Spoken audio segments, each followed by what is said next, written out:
Hello everyone. Today we will study entity relationship diagram. आज हम देखेंगे कि entity relationship diagram क्या है और इसका यूसेज क्या है और हम ये कैसे बना सकते हैं entity relationship diagram. सबसे पहले entity relationship diagram को हम entity relationship model भी कहते हैं. It is also known as entity relationship model. अब हम entity relationship diagram क्यों यूज करते हैं या कब यूज करते हैं. सपोज करें कि आपने प्रोग्रामिंग पढ़ी होगी जिसमें आप फ्लो चार्ट बनाते हैं. सपोज आपने फॉर लूप का फ्लो चार्ट बनाया. अब फॉर लूप का फ्लो चार्ट क्यों बनाते हैं कि हम देखें कि इस फॉर लूप की वर्किंग कैसे हो रही है. तो इसलिए हम क्या करते हैं, फॉर लूप का फ्लो चार्ट बनाते हैं ताकि एक यूजर आता है या हम किसी और को समझाना चाहते हैं फॉर लूप की वर्किंग, तो हम क्या करते हैं उसका फ्लो चार्ट बना के उसे दे देते हैं. या हम खुद समझना चाहते हैं तो फिर भी हम क्या करते हैं उसका फ्लो चार्ट बनाते हैं. बिल्कुल इसी तरह जब हम डेटाबेस बनाने जाते हैं तो हम क्या करते हैं, एंटिटी रिलेशनशिप मॉडल के थ्रू उसकी एक पूरी वर्किंग बनाते हैं, एक मॉडल तैयार करते हैं. जो मॉडल क्या दिखाता है, हमें दिखाता है कि एंटिटीज के दरमियान रिलेशनशिप क्या है. तो हम इसलिए डेटाबेस में एंटिटी रिलेशनशिप मॉडल या एंटिटी रिलेशनशिप डायग्राम का इस्तेमाल करते हैं ताकि हम जो भी डेटाबेस है उसकी वर्किंग को समझ पाएं. या कोई हमारा कस्टमर है या यूजर है या कोई एंड यूजर है, वो समझ सके कि ये जो डेटाबेस है इसकी वर्किंग कैसे हो रही है. या कोई डेटाबेस बनाने जा रहा है तो उसे पता लगे कि मैंने कौन कौन से रिलेशन क्रिएट करने हैं डेटाबेस में और कैसे क्रिएट करने हैं. अब इसकी डेफिनेशन देखते हैं. It is a diagrammatical representation of entities and their relationship to each other. ये एक डायाग्रामेटिकल रिप्रेजेंटेशन है एंटिटीज की, यानी हम एंटिटीज को डायाग्राम की सूरत में रिप्रेजेंट करते हैं और उन एंटिटीज का आपस में क्या रिलेशनशिप है वो रिलेशनशिप हम दिखाते हैं. किस चीज के थ्रू, कुछ डायग्राम्स हैं उनके थ्रू हम एंटिटीज को भी रिप्रेजेंट करते हैं और उनके रिलेशनशिप को भी रिप्रेजेंट करते हैं. हम इसको यूज करते हैं डेटा को ऑर्गेनाइज करने के लिए डेटाबेस के अंदर. जब हम डेटा को डेटाबेस में ऑर्गेनाइज करना चाहते हैं तो हम एंटिटी रिलेशनशिप डायग्राम का इस्तेमाल करते हैं, जो मैं आपको पहले बता गया हूं. अब हम देखते हैं कि एंटिटी क्या है. What is entity.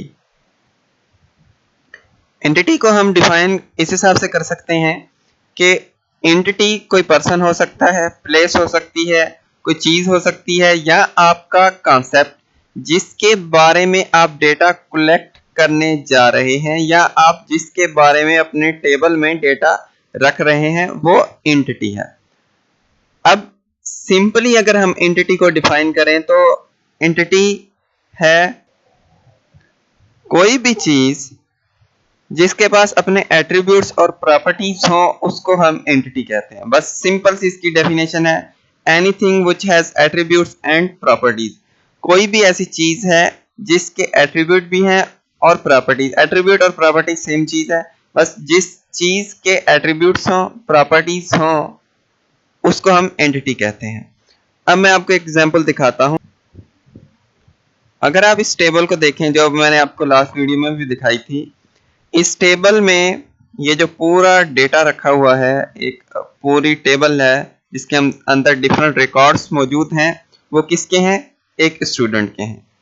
अब ये जो स्टूडेंट है ये क्या है, ये एक एंटिटी है. इस एंटिटी के हमने एट्रीब्यूट्स रखे हैं और उन एट्रीब्यूट्स के डोमेन दिए हैं. मैंने क्या बताया कि एंटिटी क्या है, कोई भी चीज जिसके एट्रीब्यूट्स हों और प्रॉपर्टीज हों उनको हम क्या कहते हैं, एंटिटी कहते हैं. वो कोई पर्सन भी हो सकता है, कोई प्लेस भी हो सकती है. तो यहाँ पे स्टूडेंट क्या है जिसके बारे में हमने इस टेबल के अंदर डेटा रखा है, वो क्या है, एक एंटिटी है.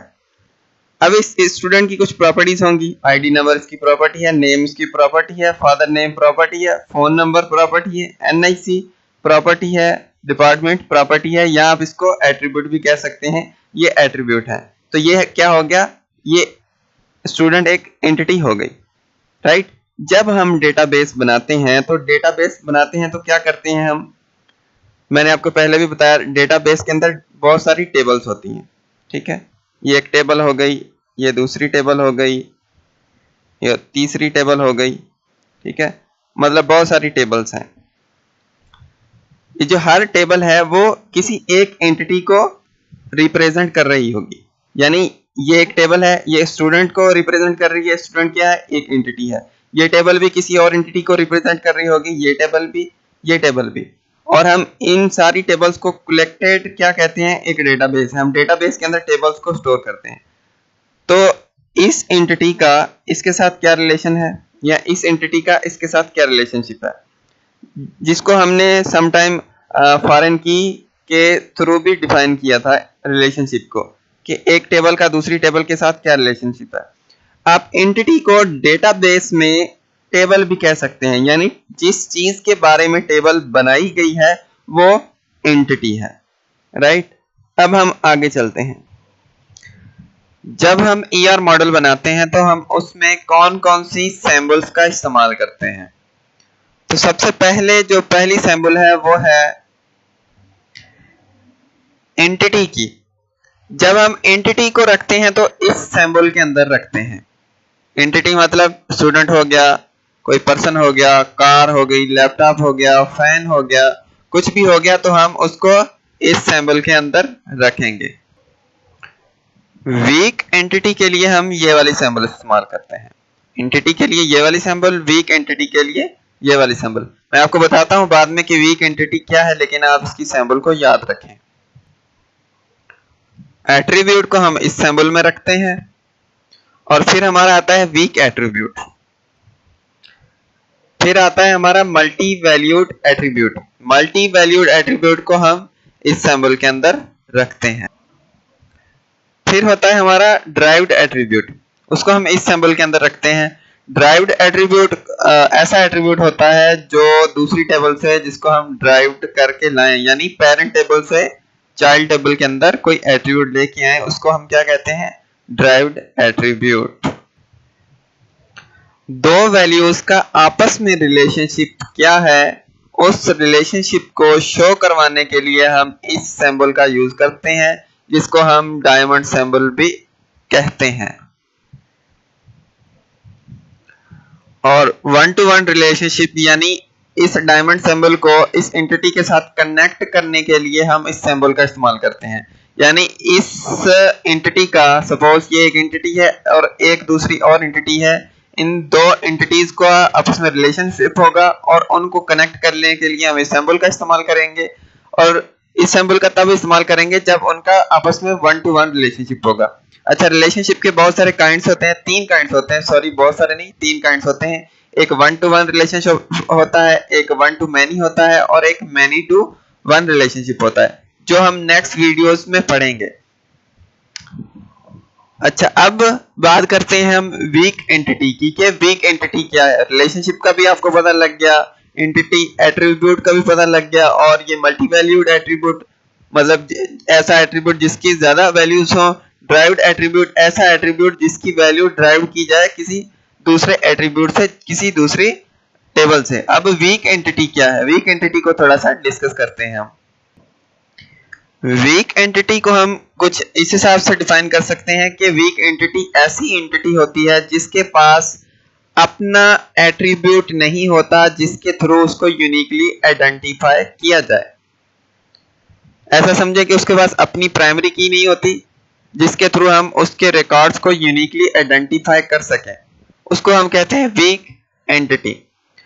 वीक एंटिटी को हम कुछ इस हिसाब से भी डिफाइन कर सकते हैं, एक एग्जांपल के थ्रू, के अ room can only exist in a building. एक कमरा बिल्डिंग में ही एग्जिस्ट करता है, बिल्डिंग के अलावा कमरा नहीं होता।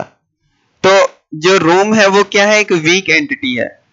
वीक एंटिटी हमेशा दूसरी एंटिटी पे डिपेंड करती है। अब यहाँ पे रूम बिल्डिंग पे डिपेंड कर रहा है, वीक एंटिटी हमेशा दूसरी एंटिटी पे डिपेंड करती है, उसकी की को लाती है। जैसे मैंने आपको फॉरेन की का बताया था, वीक एंटिटी फॉरेन की का इस्तेमाल करती है खुद को आइडेंटिफाई करवाने के लिए। अब रूम है वो बिल्डिंग पर डिपेंड करता है, राइट। अब मैं आपको स्ट्रॉन्ग एंटिटी का एग्जांपल देता हूं जिससे आपको ज्यादा कॉन्सेप्ट क्लियर हो जाएगा। जो टायर है उसको हम स्ट्रॉन्ग एंटिटी कह सकते हैं, मतलब कंसीडर कर सकते हैं, क्योंकि टायर कार के बगैर एग्जिस्ट करता है। कार ना भी हो तो टायर है, लेकिन बिल्डिंग ना हो तो रूम नहीं हो सकता, राइट। ये थी हमारी वीक एंटिटी। मुझे उम्मीद है कि आपको समझ में आ गई होगी। वीक एंटिटी जो दूसरी एंटिटी पर डिपेंड करती है, और वीक एंटिटी एग्जिस्ट ही तब करेगी जब उसको ऑन किया जाए किसी दूसरी एंटिटी के थ्रू। अगर दूसरी एंटिटी उसको ऑन नहीं कर रही तो वीक एंटिटी एग्जिस्ट ही नहीं करेगी। क्यों एग्जिस्ट नहीं करेगी? क्योंकि वीक एंटिटी के अंदर कोई ऐसा एट्रीब्यूट ही नहीं है जिसके थ्रू हम उसको एक टेबल कह सकें, जिसके थ्रू हम उसके हर रिकॉर्ड को आइडेंटिफाई कर सकें।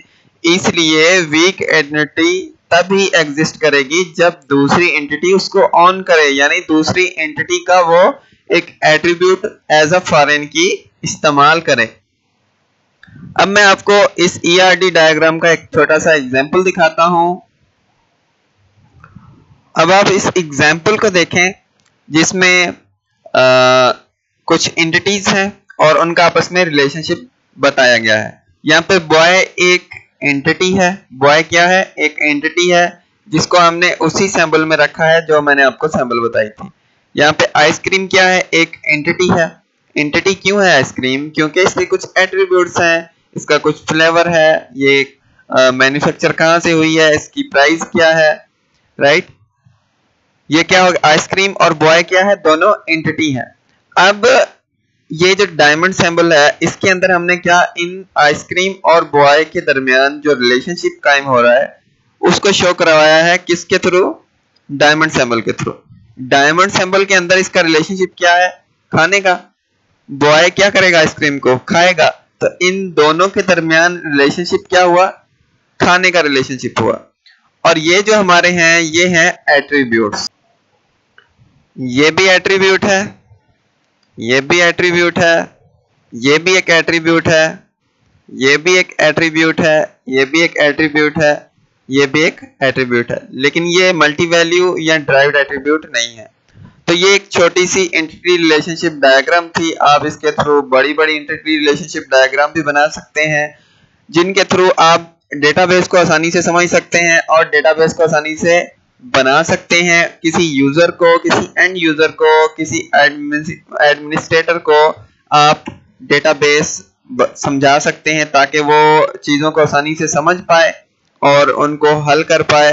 एक कॉन्सेप्ट उनको मिल जाता है। इसलिए हम एंटिटी रिलेशनशिप मॉडल या एंटिटी रिलेशनशिप डायग्राम का इस्तेमाल करते हैं।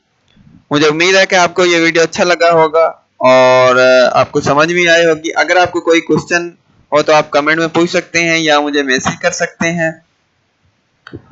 और thank you for watching this video, और चैनल को सब्सक्राइब करना मत भूलिएगा। Stay blessed and Allah Hafiz.